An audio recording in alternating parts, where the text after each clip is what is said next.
წიგნის დღე, წიგნის გარეშე, წიგნის საერთაშორისო დღე საქართველოში წიგნების მაღაზიების დიდი ნაწილი არ გაიხსნება.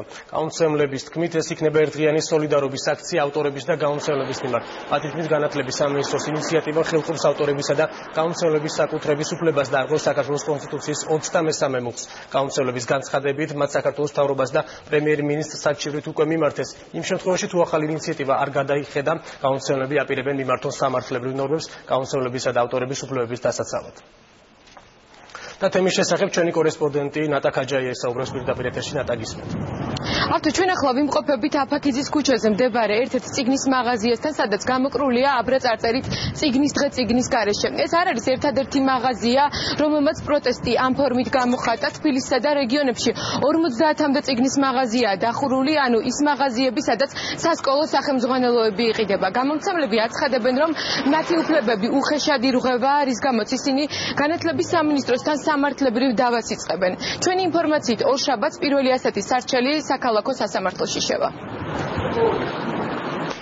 განათლების სამინისტრო არამართლზომიერად არღვევს გამომცემლებთან გაფორმებულ 5-წლიან კონტრაქტს, რითაც უზღუდავს მათ თავიანთი შემოსავლის მიღების საშუალებას და ამის სადმე პროტესტის ნიშნად გამომცემლებს უერთდებიან წიგნის მაღაზიების უმეტესი ნაწილი დაკეტილი იქნება ერთი დღით. მე ვერასოდეს წარმომედგინა, რომ ამ დღეს საქართველოში წიგნის მაღაზიები წიგნს არ გაყიდნენ და ეს იქნებოდა სოლიდარობის აქცია წიგნის გამომცემელთა მიმართ, მაგრამ ასეთი დღე დადგა ჩემდა სამწუხაროდ, თუმცა ეს არის ერთგვარი მესიჯი საზოგადოების მიმართ გაგზავნილი, რომ ქართული წიგნი განსაცდელშია.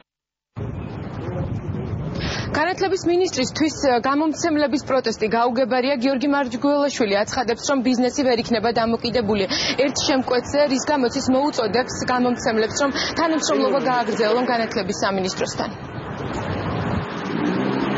დაარდოთ რო იკეტება მაღაზიები, მაგრამ ამასთან ერთად შეუძლებელია ჯამთელი ბიზნესი დამოკიდებული იყოს ერთ შეკვეთაზე. იმედი მაქვს, რომ ისინი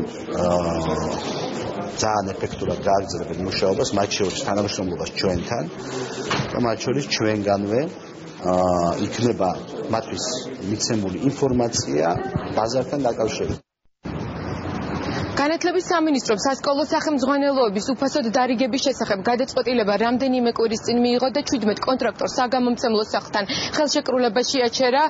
ჩვენი ინფორმაციით, განათლების სამინისტრო ამ დროისთვის მხოლოდ 4 საგამომცემლო სახლთან თანამშრომლობს. ნატა ქაჯაია საუბრობდა პირდაპირ